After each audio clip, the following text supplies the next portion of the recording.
Welcome to YouTube channel. ಎಲ್ಲರೂ ಹೇಗಿದ್ದೀರಾ?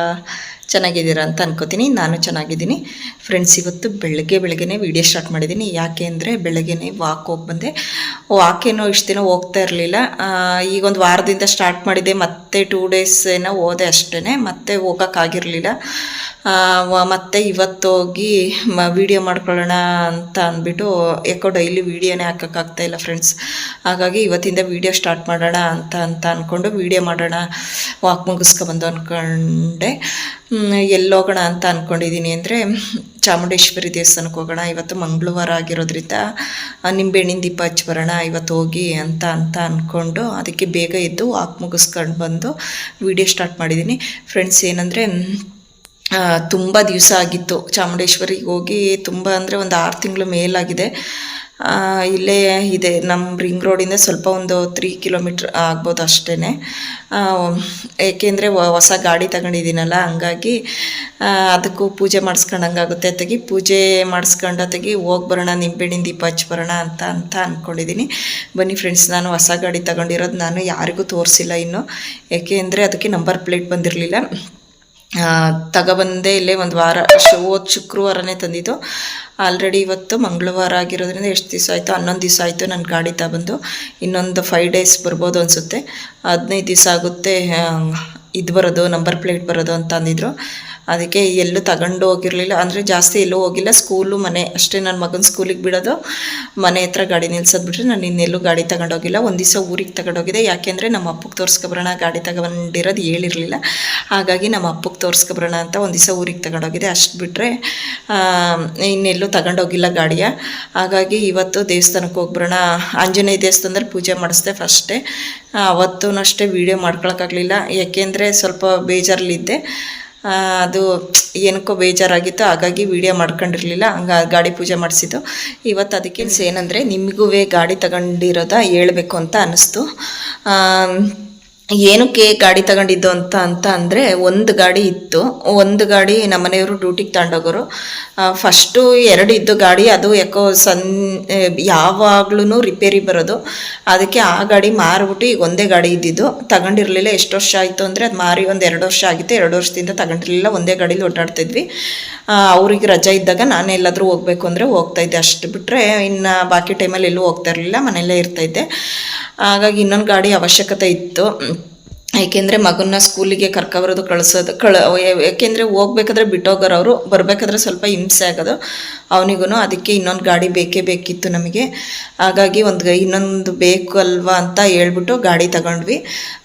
ಅದಕ್ಕೋಸ್ಕರನೇ ಗಾಡಿ ತಗೊಂಡಿದ್ದು ಫ್ರೆಂಡ್ಸ್. ಏನಂದರೆ ಗಾಡಿಗೆ ಎಷ್ಟು ಬಿತ್ತು ಅಂದರೆ 1,01,000 ಬಿತ್ತು. ಯಾಕೆಂದರೆ ಇವಾಗೆಲ್ಲ ಒಂದೊಂದು ಗಾಡಿಗೆ ಆಕ್ಟಿವ್ ಹೊಂಡನೇ ನಾವು ತಗೊಂಡಿರೋದು. ಒಂದೊಂದು ಗಾಡೀಲಿ GST ಕಡಿಮೆ ಆಗಿರೋದ್ರಿಂದ ಒಂದೊಂದು ಗಾಡೀಲಿ ಎಷ್ಟು ಕಡಿಮೆ ಆಗಿದೆ ಅಂದರೆ 10,000 ಏನೋ ಕಡಿಮೆ ಆಗಿದೆ. ಫಸ್ಟೆಲ್ಲ 1,15,000 ಏನೋ ಇತ್ತಂತೆ ಇದೇ ಗಾಡಿ. ಇವಾಗ ಕಡಿಮೆನ GSTನೂ ಕಡಿಮೆ ಆಗಿದೆಯಲ್ಲ ಅಂತ ಹೇಳ್ಬಿಟ್ಟು ತಗೊಂಡ್ವಿ. ಕರೆಕ್ಟಾಗಿ 1,01,000 ಏನೋ, 1,04,000 ಏನೋ ಹೇಳಿದರು. ಸ್ವಲ್ಪ ಕಡಿಮೆ ಮಾಡಿಸ್ಕೊಂಡು 1,01,000 ಏನೋ ಬಿತ್ತು ಅಷ್ಟೇ. ಅಂದರೆ ಎಕ್ಸ್ಟ್ರಾ ಫಿಟ್ಟಿಂಗ್ ಎಲ್ಲ ಅವ್ರದ್ದೇ ಹಾಕ್ಕೊಡ್ತಾರೆ. ಎಕ್ಸ್ಟ್ರಾ ಫಿಟ್ಟಿಂಗ್ ಬೇಡ ಅಂದರೆ ಕಡಿಮೆ ಮಾಡ್ಬೋದು ಅನಿಸುತ್ತೆ, ಅದ್ರ ಬಗ್ಗೆ ನನಗೆ ಗೊತ್ತಿಲ್ಲ. ತಂದಾದ್ಮೇಲೆ ಯಾರೋ ಹೇಳಿದರು ಎಕ್ಸ್ಟ್ರಾ ಫಿಟ್ಟಿಂಗ್ ಬೇಡ ಅಂದರೆ ಸ್ವಲ್ಪ ಕಡಿಮೆ ಆಗುತ್ತೆ ಇನ್ನೊಂದು ಸ್ವಲ್ಪ ಅಂತ ಅಂದರು. ಅಷ್ಟೇ ಗೊತ್ತಿರೋದು ನನಗೆ. ಒಟ್ಟಿನಲ್ಲಿ ಗಾಡಿದು 1,01,000 ಆಯಿತು, ಕಡಿಮೆ ಆಗಿದೆ. ಯಾರಿಗಾದರೂ ಬೇಕು ಅಂದರೆ ಈ ಟೈಮಲ್ಲೇ ತಗೊಳ್ಳಿ. GST ಸ್ವಲ್ಪ ಜಾಸ್ತಿ ಏನಾದರೂ ಆದರೆ ಸ್ವಲ್ಪ ಇನ್ನೂ ಸ್ವಲ್ಪ ಎಕ್ಸ್ಟ್ರಾ ಒಂದು 10,000 ಎಕ್ಸ್ಟ್ರಾ 10,000 ಎಕ್ಸ್ಟ್ರಾ ಬೀಳುತ್ತೆ ಅಂತ ಅವರು ಶೋರೂಮವರೇ ಹೇಳಿದರು. ಬಟ್ ಎಷ್ಟಿತ್ತು ಫಸ್ಟ್ ಎಷ್ಟಿತ್ತು ಅಂತಲೂ ನಾವು ಕೇಳಿರಲಿಲ್ಲ. ಬಟ್ ಇವಾಗ ತಗೊಂಡಿದ್ದು ಸ್ವಲ್ಪ 10,000 ಕಡಿಮೆ ಆಗಿದೆ ಮೇಡಮ್ ಅಂತ ಅಂದರು. ಹಾಗಾಗಿ ತಗೊಂಡ್ವಿ. ಬನ್ನಿ ಫ್ರೆಂಡ್ಸ್, ಬೇಗ ಮನೆ ಕೆಲಸ ಮುಗಿಸ್ಕೊಂಡು ದೇವಸ್ಥಾನಕ್ಕೆ ಹೊರಡೋಣ. ನಾನು ಗಾಡಿ ಪರಿಚಯ ಮಾಡಿಕೊಡ್ತೀನಿ, ಯಾವ ಕಲರು ಏನು ಅಂತ. ಫ್ರೆಂಡ್ಸ್, ಏನಂದರೆ ಕೆಲಸ ಎಲ್ಲ ಆಯಿತು, ಪೂಜೆನೂ ಆಯಿತು ಮನೇಲಿ. ನೋಡಿ, ಮನೇಲಿ ಪೂಜೆನೂ ಮುಗಿಸ್ಕೊಂಡು ಇವಾಗ ಹೊರಡೋಣ ದೇವಸ್ಥಾನಕ್ಕೆ. ಬೇಗ ಹೋಗ್ಬಿಟ್ಟು ಬೇಗ ಬರೋಣ, ನನ್ನ ಮಗನ ಕರ್ಕೊಬರೋತಿಗೆ ಅಂತ ಹೇಳ್ಬಿಟ್ಟು ರೆಡಿ ಆಗೋಣ ಅಂತ ತಾಂಡೆ. ನೋಡಿ ಫ್ರೆಂಡ್ಸ್, ನಂದು ಹೊಸ ಗಾಡಿ ಕೀ ಇದೇನೆ. ಬನ್ನಿ ಹೊಸ ಗಾಡಿ ತೋರಿಸ್ತೀನಿ. ನೋಡಿ, ಇದೇ ನನ್ನದು ಹೊಸ ಗಾಡಿ. ಇನ್ನೂ ನಂಬರ್ ಪ್ಲೇಟೇ ಬಂದಿಲ್ಲ.